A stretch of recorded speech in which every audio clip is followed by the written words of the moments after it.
Hello বন্ধুরা, সবাইকে নমস্কার। আজকে আমি আরও একটি রেসিপি শেয়ার করতে এসেছি। আজকে আমি আপনাদেরকে পাটিসাপটা পিঠা করে দেখাবো। তার জন্য আমি একটি বোলের ভিতর 2 কাপ পরিমাণ ময়দা নিয়ে নিয়েছি। আপনারা প্যাকেটের আটা দিয়েও করতে পারেন, এর ভিতর চালের গুঁড়িও দিতে পারেন। আমি শুধু ময়দা দিয়েই আজকে তৈরি করে দেখাবো। এর ভিতর 10 টাকার 1 প্যাকেট গুঁড়ো দুধ নিয়ে নিয়েছি।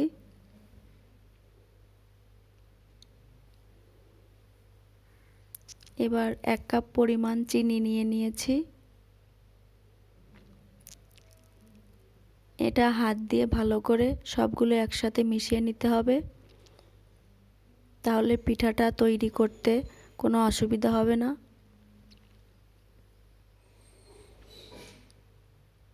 এবার মিশিয়ে নেবার পরে 1/2 কাপ সুজি দিয়ে দিয়েছি।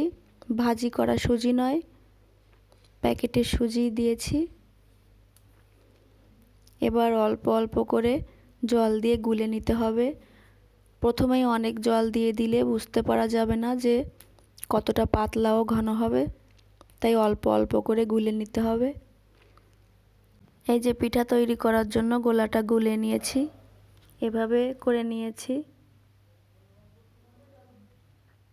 অনেক পাতলাও হবে না, অনেক ঘনও হবে না। অনেক পাতলা হয়ে গেলে পিঠাটা তৈরি করতে অনেক ঝামেলা হবে। এবার কড়াইতে সামান্য তেল মেখে নিয়েছি। যেহেতু পিঠাটা আমি গ্রামে তৈরি করেছিলাম, তাই তেল মাখিয়ে নেওয়ার জন্য আমি কলার পাতার ডগা ইউজ করেছিলাম। আপনারা ব্রাশও ইউজ করতে পারেন। এবার সামান্য পরিমাণ কড়াইতে নিয়ে নিয়েছি। এবার কড়াইটা হাত দিয়ে ধরে সমান করে গোল করে নিতে হবে, যেন চারিপাশে সমান পরিমাণ গোলাটা চলে যায়। এই পিঠাটা আমি ছানা দিয়ে তৈরি করব। আপনারা ভিতরের পুরটা অন্য কিছু দিয়েও দিতে পারেন, যেমন নারকোল, সুজি, সেমাই। আমি আজকে তৈরি করছি ছানা দিয়ে, তাই আমি ছানাটা দিয়ে দিয়েছি। আমার ভিডিওটি যদি সবার ভালো লেগে থাকে তাহলে লাইক, কমেন্ট ও শেয়ার করবেন। আর যারা এখনও সাবস্ক্রাইব করেননি অবশ্যই সাবস্ক্রাইব করবেন।